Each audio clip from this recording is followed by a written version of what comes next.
So I wanted to come out to the winter part of our garden so that you guys could see it, but it's really chilly out, and you can't really see too many of the plants right now because they're kind of not hibernating, but they're still growing. They're growing really slow. So we might go back inside and just dream a little bit, but I just wanted to show you some of the plants that we have out here. These carrots have been growing now for a while. The ground's frozen right now. It's like 20 something degrees, so I don't want to pull them out, but I just wanted to see if I could see how big they're getting. That one's little.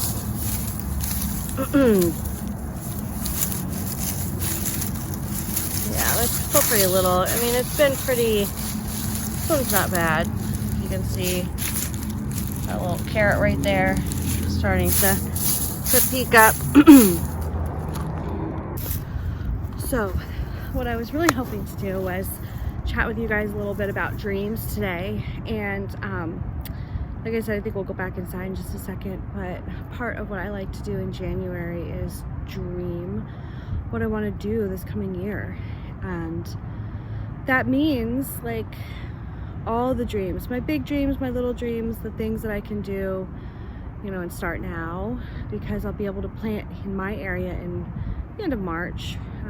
March, some of the brassicas can come out here, so I need to start planting that. And it's definitely garden planting season. So I'll have to start drawing out the garden and figuring out exactly what I want to plant. I try to take a little bit of a break from doing all of this, just from the like holidays, and because that can be kind of exhausting for everybody. And so I just wanted to I just like to reconnect with my vision for the space and start making my list. Who's into lists? I am. I love a good list, and I think now might be the time of the list. So if any of you guys like a really good list and want to follow along and plan out your garden with me today, that would be amazing and a lot of fun. I'd really enjoy that. So let's go ahead and get started. So we're now inside, and I figured that it would be nice to look at the wintry backyard with all of my neighbors behind me and our fence, but just so that we could come in and chat a little. And of course, if you hear children, I'm a mom, and that's what they do.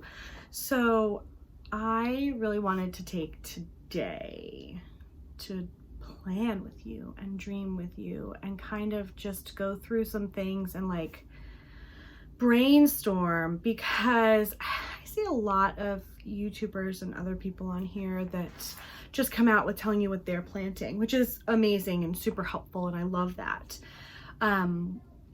But I am not needing to grow food for my family to feed them throughout the year. I'm not needing to grow food to sell at a farmer's market. I'm a backyard gardener. I'm growing food so that my family can supplement our grocery bill, so we can put up some food throughout the winter, or for the winter, excuse me. And I just think sometimes it's fun to dream and to go through and just judge a seed packet by its cover, because this is all very serious business. And those people that do get food and grow food and provide food for local markets, for CSAs, for all the things that you can buy food from, the misfit produce, I applaud them, because that is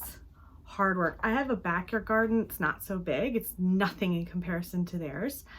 And I mean, theirs is, the scale is so much larger. It's their full-time job, obviously. And so I applaud them and I commend them, and I obviously have a lot to learn from them. But I also have a little bit more flexibility, because I don't have to plant as many things as they have to plant. I don't have to focus on numbers being met, or ratios for like how many leeks to tomatoes can I plant in my one bed, or how many, you know, areas do I have for potatoes and onions, and how many pounds I have to plant for that to have it be profitable.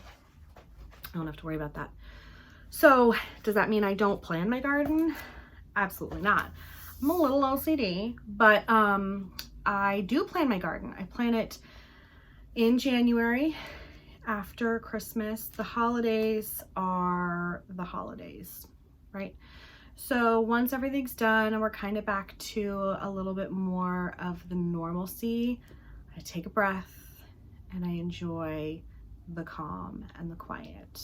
And I take a couple days off from, not off from the family, but off from like the planning and having to do all the things right then. Because come March or April, when we're out there doing in the garden, everything has to have been done just then.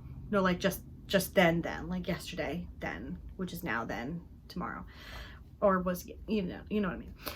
So I do plan so that when I get to March, I don't have that, what am I doing idea. So what I do first is I do a rough scale of my garden. That's backwards.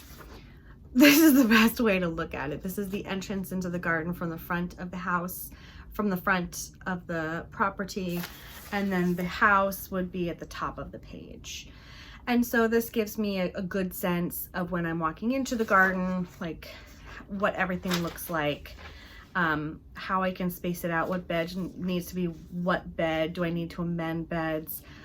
And this year I am adding another herb to my collection. So I'm super excited, not just for the veg, but I'm super excited for the herbs too, because I took an herbivory class this past year as one of the things I wanted to expand my knowledge on, and I'm still looking for the class that really does the best for me.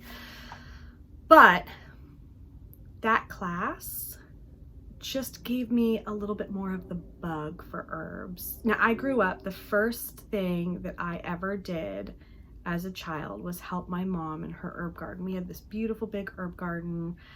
I say big, it was townhouse backyard. The whole back was just the herb garden and a grapevine, which hence learning how to preserve from my mom with the grapes and stuff. But I digress. The herbs, I've never really been attracted to them until recently. And I think a lot of people, you know, as they go through their evolution of life, feel that way. You start off and you don't really care one way or the other what your parents do, or maybe you did, but you weren't or didn't have time to invest in that. And then as you got older, you took on your own things. You went away to college, or you did college, or you went straight to work, or a combination thereof. And I think that somewhere later on, you've evolved a little bit more and you start to come back a little bit to your roots and say, okay, wait a second. I have something to learn here, and I didn't take advantage of it then, and maybe I can't take advantage of it now when my mom doesn't live here. She's a wonderful source for me on the phone, but she doesn't live here. So what am I going to do? And I decided I'm just going to learn herbs. And I think also last year allowed people to understand that they don't need to go to the doctor for every little sneeze and cough, that like you need to go to the doctor for serious things, but you know, if you have a sore throat, you don't necessarily have to go to the doctor, depending on what that means. So, herbs. So I figured we would go through a little thing today, and I got my seed containers out. I'll show you in just a second, because we're going to judge them all by their covers. We're going to pick out some things. We're going to talk about like what should we plant? What can we plant? What do we want to plant? And then the next video, I think, is I'll show you what I actually am planting and how I planned out my garden. Because once I do this like chicken scratch drawing where everything's just drawn out, and I think I have an idea of where I'd want to put things, like just based on sun. This bed is my shade bed. I call it Slim Shady, and no affiliation. All of those plants only get about 8 hours of sun at the most. So this is like my brassica bed or anything that can grow more in the shade or appreciates shade in the morning. Everything on the bottom side of this page are the 4 larger beds, and they get a full 8 to 12 hours of sun all day, every day, until wintertime. So once I do that, I draw out each bed like this and I plan it out. It's a 10-foot long bed and I break it out into various feet, and I start at first drawing in all of my trellises or any type of vertical growing that I want to do. And this year we're changing up our trellises just a little bit. I think like everyone who's ever gone down the homestead spiral is always inspired by the ideas that others come up with. And this year was very, very difficult for me to find inspiration because we haven't been anywhere. And one of the people that really touched my heart for inspiration was or is Jess from Roots and Refuge Farm. And I'm totally buying her book, by the way, so please do that. Again, no affiliation, but I just love her. And she doesn't know it, but maybe she will one day. When I go to her shindig, I'll be able to like nerd out and introduce myself, maybe, because my husband will make me. But anyway, we're really interested in doing the arch trellises. We don't necessarily have the space to do the entire hog panel or cattle panel that they use. So we're trying to come up with something that's slightly different that can fit the beds and the space that we want to dedicate to for arches. We have A-frames for our for our cucumbers. We have bean trellises for our beans. And then we also have, we're making new tomato trellises this year that are going to hopefully be made out of cattle panels, because if anyone has grown a tomato the right way, I shouldn't say the right way. If anyone has grown a tomato, loved that tomato, watched it grow indeterminately, you know you need some support with that tomato. Those little circle round tomato cages just don't cut it. I mean, if you have nothing else, of course, or if you're growing in a pot, by all means, use that for support. Support of any sort is helpful. But we're hoping to plant a whole bed of tomatoes. I am hoping to plant a whole bed of tomatoes. And I originally was going to go through and dream about my orchard that I want in the future. Because I just have this dream of trees that produce fruit for me, and I can make things of them, or my kids can just go grab an apple or a pear or a peach or whatever off of the tree, and it would be delicious. But we just don't have the room. And if you can tell, like, we have a big property here, in comparison to others, and it's 9,000 square feet. So like we have trees, we have linden poplar trees. They're not any type of fruit producing trees. In fact, they're really scary widow makers because they drop green instead of dead limbs. But I was gonna go through and show you all the things I was dreaming of, but instead I think we should just go through the seeds and judge them. This is how I keep my seeds. I have never kept my seeds in the freezer. I don't even think we would have room in our freezer for seeds, especially this many seeds, because we have just a regular freezer with like a drawer. And I swear, if you try to put one chicken in there to freeze it, or like 3 packets of meat, for example, the freezer is full. Like, you're not getting in there. So this is how I keep my seeds, and I keep them in a dark, cool place in the basement. But other than that, this is it. So let's see if we can go through some. And I am going to start first with my peppers, I think. Yeah, let's start with the peppers. So we grow a lot of peppers. We're an anti-inflammatory family, and capsaicin is an anti-inflammatory, which is found in more of the hot pepper instead of the bell pepper. So we do a lot of peppers. The children don't eat the hot peppers until they're cooked, and then the capsaicin isn't so strong for them, but they do eat a lot of regular peppers. I know a lot of anti-inflammatory diets are like, don't eat the peppers, but there's nothing better than peppers and onions to get your capsicum into your body. It just is like, let's eat them. So one of the companies I really like the most is Baker Creek, because I mean, how beautiful are these pictures? looking at that, I'm like, yeah, I want to grow that. Plus I do a lot of bentos for my kids, and anything mini, I mean, of course, because then I can stuff it with cream cheese and my kids will eat it. Or especially if I put like a little turkey pepperoni on, that's a different video. So I think I'm going to do the mini bell pepper mix. It's so beautiful. And then I really want to, I'm going to do these. These did not do well last year. I didn't get any. This is from the Dollar Tree, and it's a variegated pepper. You're supposed to have all of these varieties, whites and yellows and pinks and purples and variegated colors come out of this packet. And we didn't get a single red one. All the ones we got were green, but maybe that was the one that I planted. I don't know. So we're going to plant another one of those. And then I found the Zulu pepper, and I mean, this is like the color of that dark eggplant. How gorgeous is this? And it says it's a super sweet pepper, and it's crisp with thin flesh. And thin flesh for a pepper is how to get my kids to eat it. Let me be very clear. And then of course the bullnose peppers. You've got your orange and your greens and reds, which I'll probably plant one of each of those. I don't know. We know. Specialty peppers are where it's at. This sweet pepper Thunderbolt hybrid, if I remember correctly, this is like one of those big red ones, but it's a sweet pepper, and you're like, what? And if I remember right, it's like virus resistant also. So this one, it's supposed to be like 13 inches. I'm like, what? This is the big guy hot pepper, which my husband loves hot peppers. He loves them on everything, sandwiches, for stuffing. These are supposed to be good for pickling and slicing too. There's no pictures. I don't know why I'm showing you it, but the name, this is also from Burpee, Burpee Seeds. They have been a very good company for me to buy from as well. You can go to burpee.com. There's a little number for you.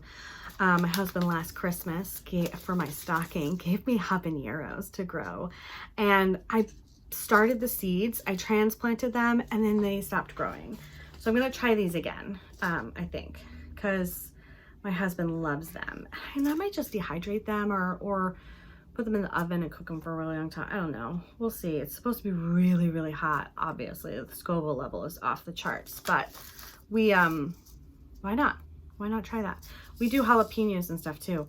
The shishitos I grew last year, by the way. Oh my gosh, if you don't grow shishitos, grow shishitos. They are by far the most producing, prolific, capsicum, delicious pepper. And like only 1 in every 10 or so is hot. And they come in both green and red. The red doesn't mean that it's hot like a jalapeno, but boy, are they good. And honestly, you just cook them up with a little like olive oil or coconut oil with a little salt and pepper, and that's really all you need. And then I pickle a lot of cubanelles, so I'll probably do that. I think I might do this nata pino this year for my kids. Like, look at that little, what do you think? Should I do this? I think I should, because they eat a lot of things out of the garden, and I want them to be able to have things that aren't necessarily hot. And I'm going to be doing the Craig's jalapeno out there, the grande, I think, because we love jalapenos in our house. So I don't know. What do you think about that? Because if I tell them they can eat it and then they grab the Craig's grande jalapeno and it's not, I just have to make sure to mark it really, really well. The next thing I think I want to talk to you about is radish. So I was never a radish person. I'm like, okay, radish is fine, until I grew these two last year. The Chinese shawu fruit and the pusa jamuni. Oh my radish. How delicious are they? Especially a little pickled. And I hope to plant more of those, and they're better in the fall as a radish. So I'll probably plant regular radishes in the spring, and then plant these halfway through the summer. I don't know. I tried doing second level wave planting last year, and it was really difficult. As you can tell from the garden out now, it's like, what? How do we do this? So let's talk cherry tomatoes. We love cherry tomatoes, and I just want to grow all the tomatoes, but I can't, because obviously. So we have the black tomato that I got from Baker Creek. All these ones with the black top are all Baker Creek. So we've got the black cherry tomato, which looks delicious. The Chadwick cherry was off the charts last year. I had to learn how to make a new pasta sauce just from cherry tomatoes. And I didn't have an immersion blender, so I had to push it through a sieve, like Victorian style, which was super fun. And what we in our house called a team building experience. And now I have an immersion blender because one of my friends was like, yeah, no, we're not gonna do that anymore. So I think I might do that. That's like a tried and true, the Chadwick cherry. And then my son really wants me to grow these because, I mean, who wouldn't grow these, right? I mean, they're supposed to be a little picky. This was originally from Wild Boar Farms, and I think Baker Creek like produced them through Wild Boar Farms. I mean, they say they're extraordinarily sweet, and I would love to grow those. I also want to grow these.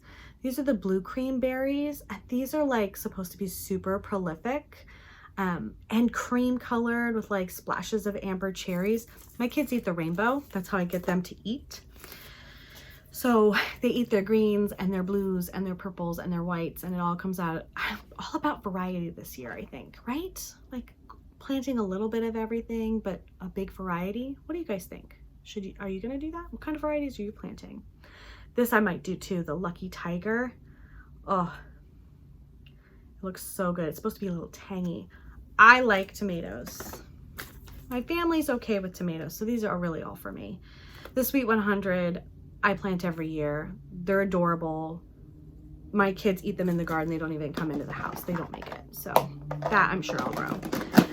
The bigger tomatoes, let's just talk about that. This may be a long video. Sorry about that. And of course, it's all my talking heads. So, oh well.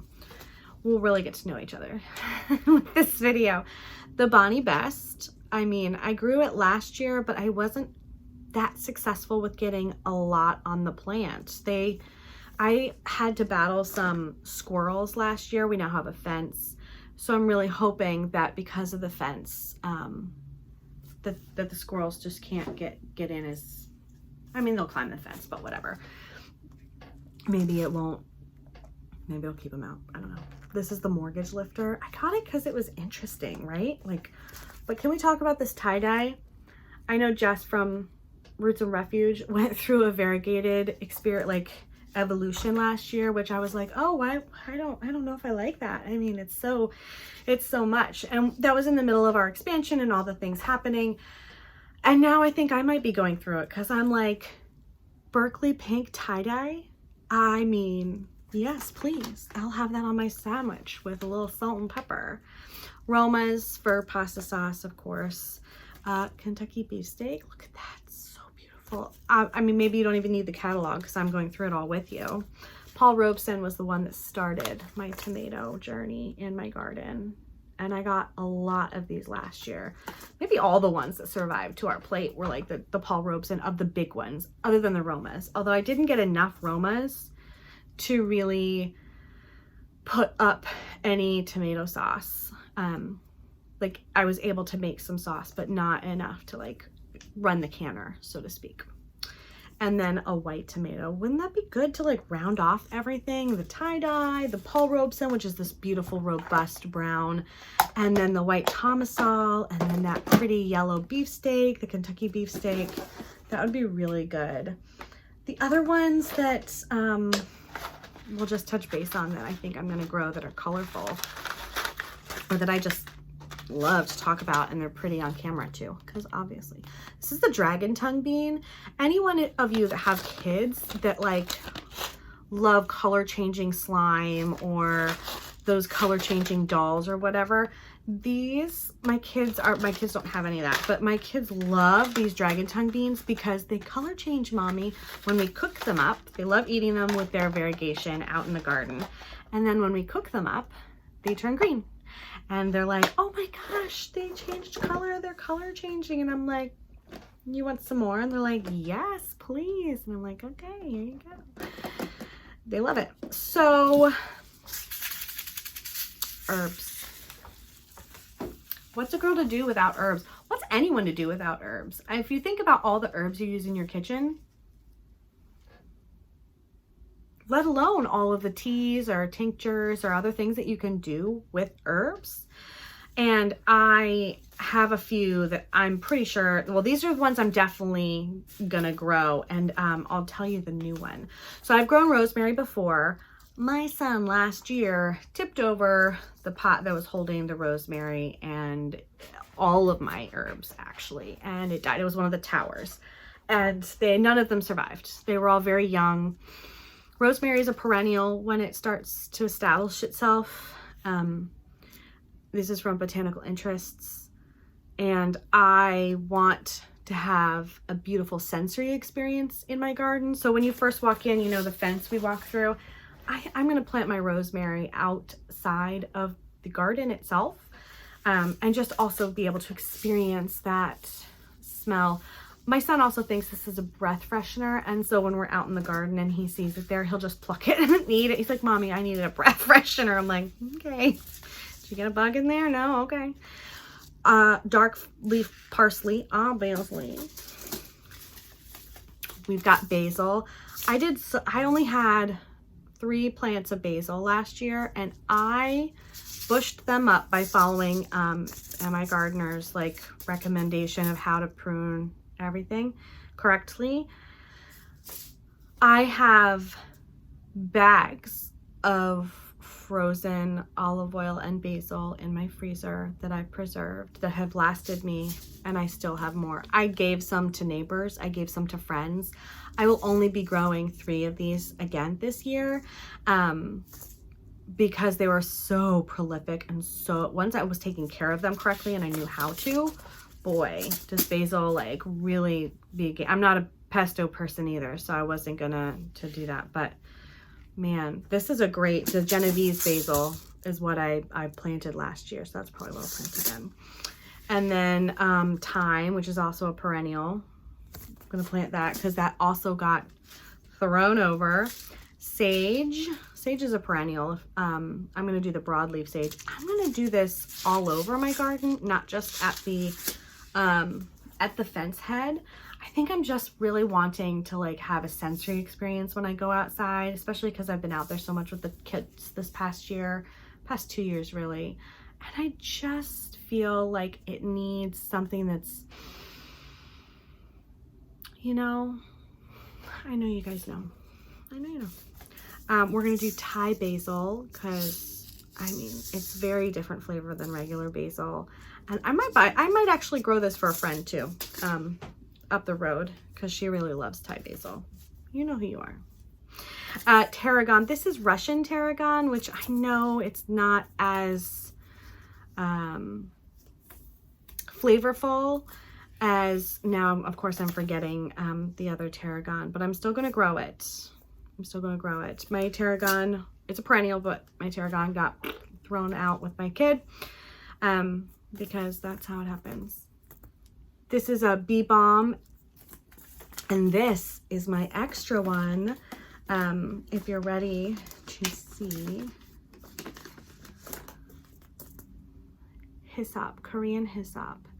I mean, not only is it a medicinal plant, but its flavor and appearance, robustness is so much stronger than regular hyssop. And it, as long as it's really well drained soil and you take care of the herb, you know, prune it correctly, then this perennial will come back and back and back and back. I don't know if I'll need to take care of it in the winter if we have a bad winter, like cover it or even bring it inside. I'll have to do a little more research because that's my new herb. Everything else I've grown before and used before or stocked before. But that's the one that I'm adding. So I'm excited. Let's chat real fast. I know it's getting long, but let's chat real fast about flowers, shall we? Because I love flowers in my garden.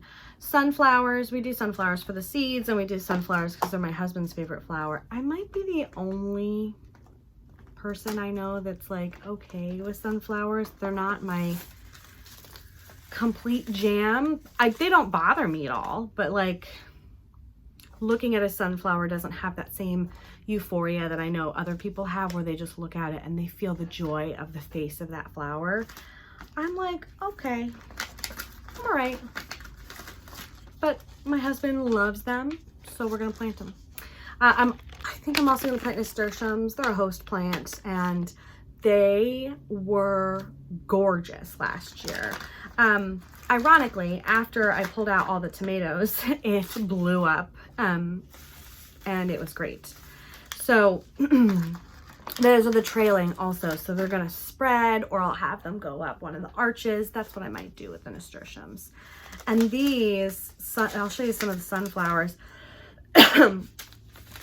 Our neighbor grew these teddy bear sunflowers last year, and they were adorable. And I thought that these might be really cute for my kids. They only grow about 2 feet tall, and my kids are gonna have some stuff out there. So I was like, why not give them a teddy bear sunflower? I'm doing definitely the Hopi black dye because I have a friend, Midnight Orchid Designs is her company, and she does various dyeings of various wools and cottons. And so I'm hoping that this may be something that she can use to, she sews all of her own garb and materials and creates all of these beautiful costumes. And so I'm hoping that this may be able to help some of the things she does. She just came out with a Viking line, so this might be really beautiful for a natural dye for that. And I'm excited about that one. Then we have the Mammoth Gray Striped Sunflower, because like, who doesn't want to grow a ginormous sunflower? We had some big sunflowers last year, and I still don't think that they were that big. And then I had some marigolds. These are the marigolds I grew last year, and they were beautiful. I just got a little bored of seeing just that flower. I didn't have any other flower other than the nasturtiums and the majestic marigolds. And it's nice to have variety. I'm in the year of variety, right? I'm embracing it. It's the year of the variety. We're trying different coffees too. One thing you guys should know about me is I am a creature of habit. I have the same thing every morning. For breakfast, I have the same thing. And, excuse me. And so variety is a little difficult for me, but I'm going to do it anyway. I'm growing. This is my growth. So I'm also going to do some plain marigolds. We dry these and keep these for like salads and stuff. Marigolds are delicious. These zinnias, I mean, what about that? Look at that. I can't even with how gorgeous those flowers look. Like, they look like watermelons and apple greens, and that just had like a baby. It's so cute. And then this zinnia I figured would go nicely with my marigolds. These are going to be all over, like outside with the herbs, I think, and inside. I don't know what I'm going to plant. I'm just showing you things because it's fun. So these zinnias I thought would be pretty. This is calendula, which I'm planting, I think, outside by the herbs. And that's just like the strawberry blonde calendula. And it is just so delicate and so pretty. And then this is the pink sunrise. I think you see a color theme here. So like my garden, I have these bright bougainvillea colored azaleas in the very front of my yard. They are beautiful bright pink for like 2 weeks of March when they first bloom. And then they're this, of course, pretty green color the rest of the year. And I've planted a variety of shades of like pinks and whatnot over the last, I think, 2 years, because before that, our entire property was like overgrown. So we've really done a lot of work. And I don't know, I feel so muted with my colors sometimes that I think some people are like, don't you want to add some purples or blues or some bright yellows, like a nice Shasta daisy and like a white or and I'm like, not really. No, I'll stick with the oranges and the pinks. Does anyone else do that? Do you guys pick like, not a theme per se, but like just a color scheme that you go with, like a moonlight garden? I've been very into those, and I cut out a new garden on the other side of the house, which is a shade garden. So I'll definitely take you on that journey, just to see like what you guys think about like the different flowers that I plant over there. But that so I think that might be it. I didn't want to show you all my seeds because that would take a while, and I mean, everyone's seen a blue lake bush bean, I'm sure, but those are some of the varieties I'm thinking of. And I don't know, like,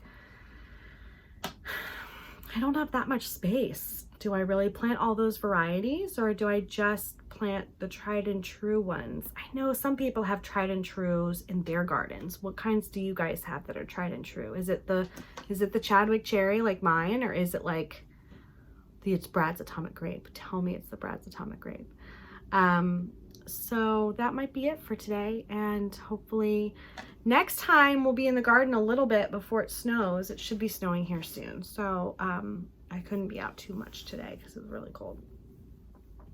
But pretty soon it's going to be warm, the seasons are going to be changing, and we're going to be outside working so much that we will be missing the time that we were inside, able to say, hold on a second, I can take a break and it's okay. So I'm not trying to stress out about not getting in the garden, although a gardener not in the garden, I think there's a saying there that I'm not remembering. But let me know what you guys are thinking on your gardens and what you're thinking of planting for yourself. And maybe next time I'll show you everything I'm planting and we'll go over it all together. All right, till next time. Thanks, friends. Bye.